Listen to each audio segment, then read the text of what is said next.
Rien n'est comparable à la traite atlantique, c'est vrai.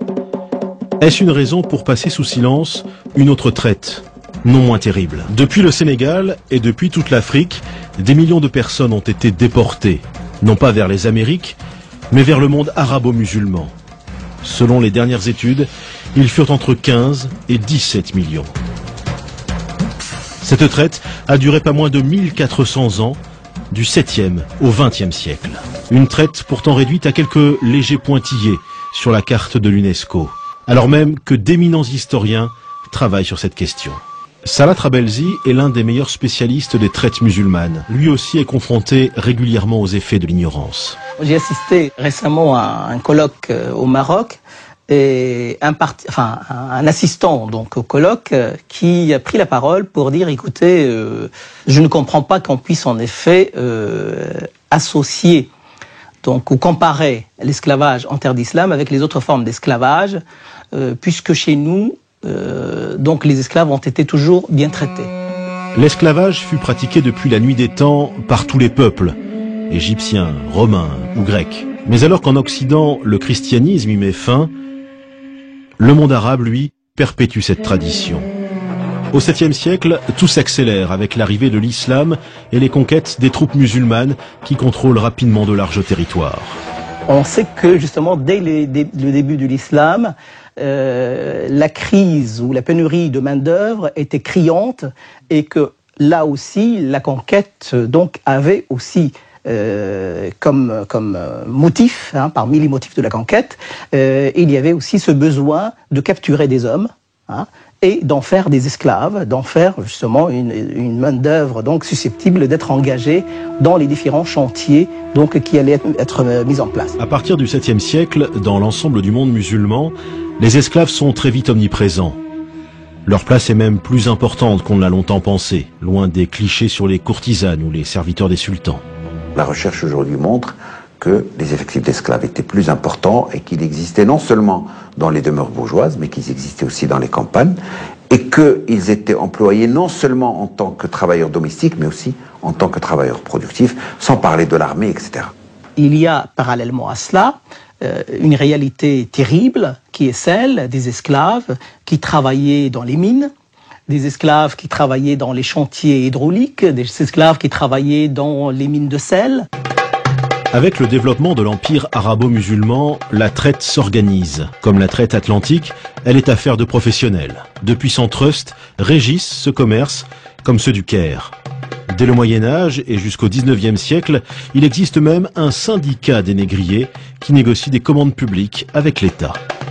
Dans un monde musulman où toute la vie est régie par la religion, l'esclavage bien sûr n'y échappe pas. Le Coran recommande, certes, de n'être pas trop dur avec les esclaves, mais il autorise cette pratique. L'esclavage n'est pas justifié du fait de la religion, mais la religion légifère sur l'esclavage. L'essentiel, c'est que c'est une société inégalitaire dans les faits, et cette inégalité est reprise dans les textes et légitimée par les textes, puisque le Coran parle en plusieurs termes des esclaves sans jamais remettre en question leur statut. Et le contraire eût été étonnant, parce qu'à l'époque, il était, dans le paradigme de l'époque, il est impossible de penser ces sociétés sans esclavage. En principe, l'islam n'autorise à réduire en esclavage que les non-musulmans. C'est ainsi qu'au cours des siècles, des centaines de milliers d'Européens, probablement 1 million, sont capturés. Mais l'Occident se défend. Comme les esclaves blancs se font rares, les musulmans se tournent de plus en plus vers l'Afrique. En Afrique, de nombreux noirs sont musulmans. Or, on l'a vu, l'islam interdit de réduire en esclavage d'autres musulmans. Cette contradiction va être aisément surmontée. À mesure que le continent noir devient le principal réservoir d'esclaves, se développe un racisme qui justifie l'esclavage.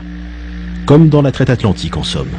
Il faut dire que bien avant que les chercheurs européens de l'anthropologie physique n'élaborent au XIXe siècle les théories raciales et fantaisistes que l'on sait, dans le monde arabe, on avait déjà figé dans le temps et de manière presque irréversible l'infériorité de l'homme nègre. Et cela par des érudits qui étaient respectés et très écoutés comme Ibn Khaldoun. Ibn Khaldoun, grand lettré du XIVe siècle, qui pourtant écrit « Les seuls peuples à accepter l'esclavage sont les nègres », en raison d'un stade inférieur d'humanité, leur place étant plus proche du stade animal. Il est sûr qu'il y a, et là justement j'ai montré qu'il y a beaucoup de qualificatifs, beaucoup disons toute une vision du noir, de l'esclave, comme un être inférieur, etc. Il y a plusieurs termes en arabe. Pour dire esclave, on dit abd. On va dire ghulam, zinji, on va dire aswad. Alors, ce qui est intéressant, c'est que le terme de aswad veut dire noir. Hein? Zinji va également s'appliquer aux noirs issus de la région, donc de l'Afrique orientale. Donc, on va progressivement assister à ce que la connotation régionale ou ethnique devienne l'équivalent d'esclave. Hein? Et encore aujourd'hui, dans les sociétés maghrébines, à titre d'exemple, dans le sud de la Tunisie, plutôt que de dire noir, on dit un esclave, on dit abd. Au nom de ces théories, l'Afrique connaît 14 siècles de chasse à l'esclave. Des attaques menées par des soldats dans le cadre de guerre ou par des bandes armées aux ordres de marchands.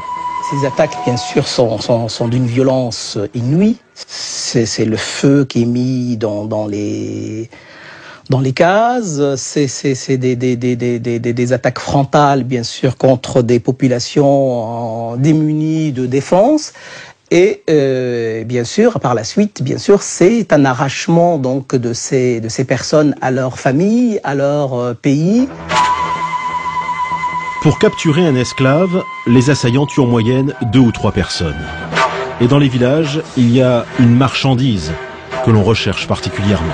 En tant que marchandise, bien sûr, l'enfant donc est plus à même d'être réadapté, d'être acculturé, d'être maîtrisé.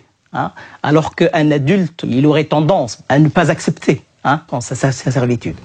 Pendant plus de 1400 ans, la traite suit quasiment les mêmes chemins. Si la route de l'Atlantique a laissé des traces dans l'histoire, le Sahara, lui, a effacé celle des esclaves. 7 millions de personnes y auraient transité sous la conduite de négriers appelés des galabes, des bouviers. On ne distingue pas les esclaves des troupeaux d'animaux. Seuls ceux qui étaient en très bonne santé donc, pouvaient arriver donc, au terme de la caravane. 20 à 30% des captifs succombent. Une mortalité qui approche celle de la traite atlantique. Les survivants arrivent vers les marchés aux esclaves du Caire, de Bagdad, d'Istanbul, de la Mecque ou de Tombouctou. Là, une partie d'entre eux subit une terrible opération, la castration.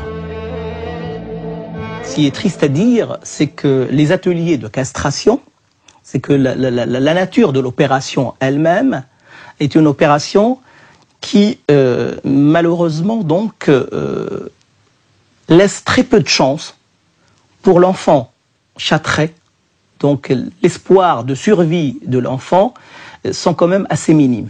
Les opérations de castration faisaient périr entre 70 et 80%. Ça vous donne une idée du massacre. Ce qui explique le prix très élevé également de l'eunuque sur les marchés.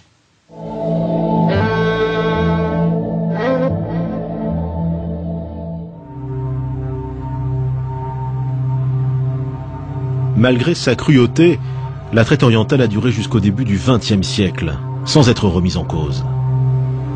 On passe alors des dessins à la photographie. En 1880, des voyageurs anglais découvrent et photographient ces bateaux chargés d'esclaves.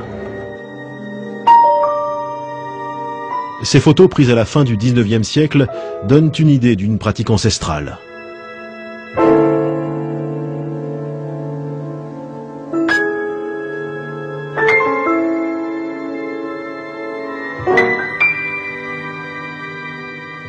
Ce cliché, tout aussi exceptionnel, montre des esclaves au travail, dans une plantation de clous de girofle. En 1830, 100 000 esclaves travaillent dans les plantations de Zanzibar.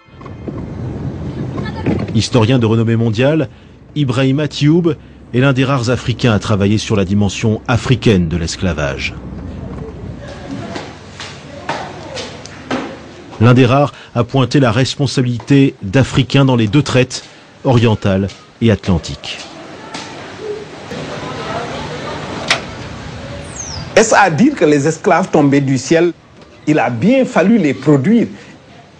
Il n'y a aucune puissance qui a les ressources ni politiques, ni économiques, ni technologiques pour venir sur les côtes africaines, pénétrer à l'intérieur du continent et qui arrive, qui ramasse les gens dans les villages et les amène pour les exporter. C'est parce que des groupes sociaux africains, des élites africaines ont très bien compris l'avantage qu'ils pouvaient tirer de ce facteur externe qui arrive sur les côtes africaines et servir de relais pour la capture des esclaves, organiser une économie assez efficace qui ne pose aucun problème moral à personne à cette époque. C'est à nous, aujourd'hui, que ça pose des problèmes moraux. L'existence de ces intermédiaires témoigne d'une autre réalité, plus taboue encore, occultée par cette histoire en noir et blanc. Ce secret bien gardé, c'est que la traite était une pratique répandue au sein même des sociétés africaines, bien avant l'arrivée des Occidentaux et des Arabes, et bien après leur départ. Des millions d'Africains ont été réduits en esclavage par d'autres Africains. 14 millions, selon l'historien anglais Patrick Manning. La traite atlantique des esclaves a développé une violence sans précédent dans les sociétés africaines à partir du XVe siècle. Des royaumes prospèrent uniquement autour de l'esclavage, se faisant des guerres perpétuelles pour s'approvisionner en bétail humain. Chez les élites africaines elles-mêmes, dont beaucoup sont musulmanes, le sentiment d'une solidarité avec le monde arabe l'emporte sur l'exigence d'un travail de mémoire. On a l'impression que le grand mal pouvait venir de l'Occident, mais ne pouvait pas venir des voisins musulmans du Nord. Aujourd'hui, les pays d'Afrique du Nord et beaucoup d'autres, du moins et du Proche-Orient, sont devenus très amis avec les pays africains. Alors tout ce beau monde s'arrange sur le dos de l'Occident, mais on a décidé de ne pas rouvrir cette page douloureuse. Il existe toutefois des historiens ou des intellectuels courageux qui ont décidé de regarder l'histoire en face, parfois contre leur propre société. Le professeur Tube est de cela. Un événement l'a marqué, une conférence en 2001 pendant laquelle il a osé sortir des discours convenus et parler de toutes les traites. Quelle a été la réaction de l'auditoire? Dans l'auditoire, il y avait des Européens, il y avait des Africains. Je fais exprès de ne pas dire des Blancs et des Noirs. J'aurais pu le dire. Pour moi, les problèmes que je posais étaient des problèmes inodores, incolores et sans saveur, que c'était des banalités et que personne ne s'occuperait de ma communication.